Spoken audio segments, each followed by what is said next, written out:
That sounds cool, right? Now there's some bass, probably a Moog in there, but the guitars. Let's play that again.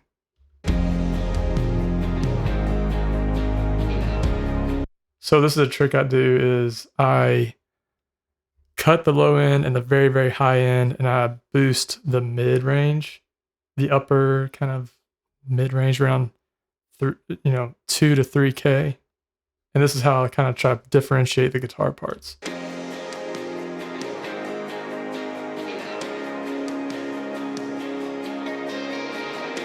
See how they pop?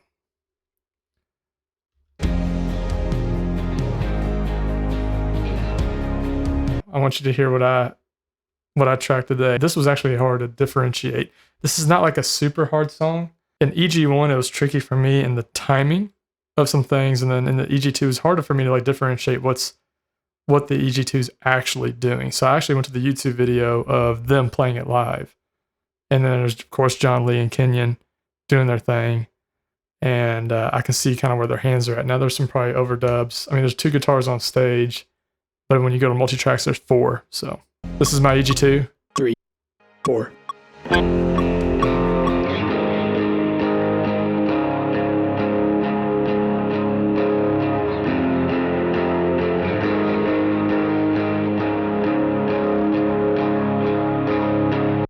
Like it just sounds so full by just doing that simple thing.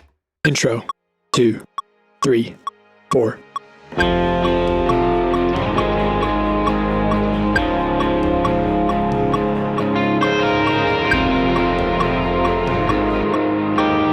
Verse.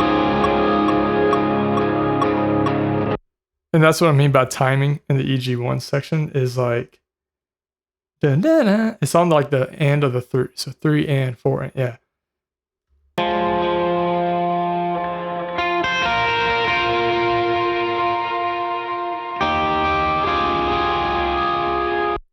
It's so cool when guitarists just create something awesome together. What's cool about that, what they're doing there is they're using like a standard power chord.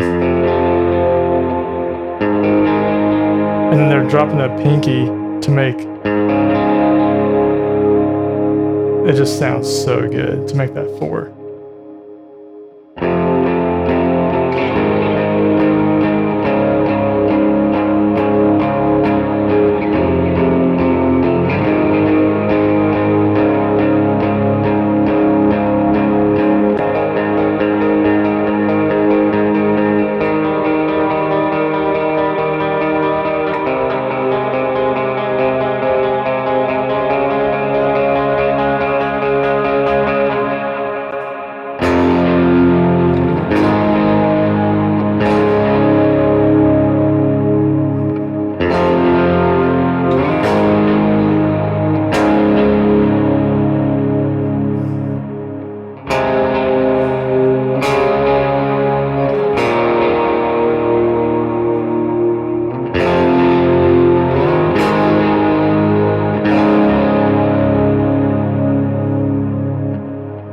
Dude, I know, man.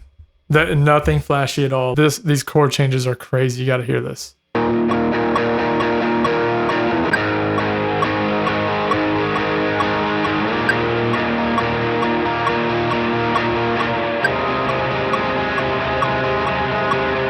Last bridge. That walk up.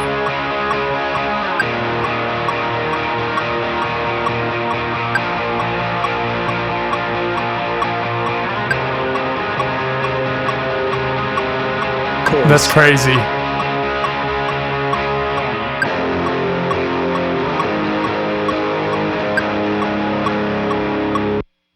Let's play it with guitar 1. Big bridge.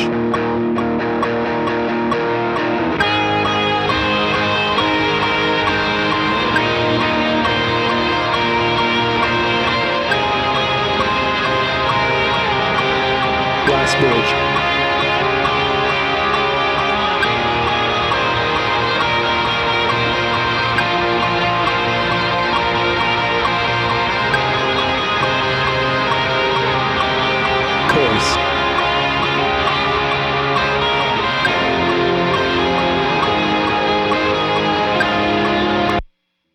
Like that's just good part writing.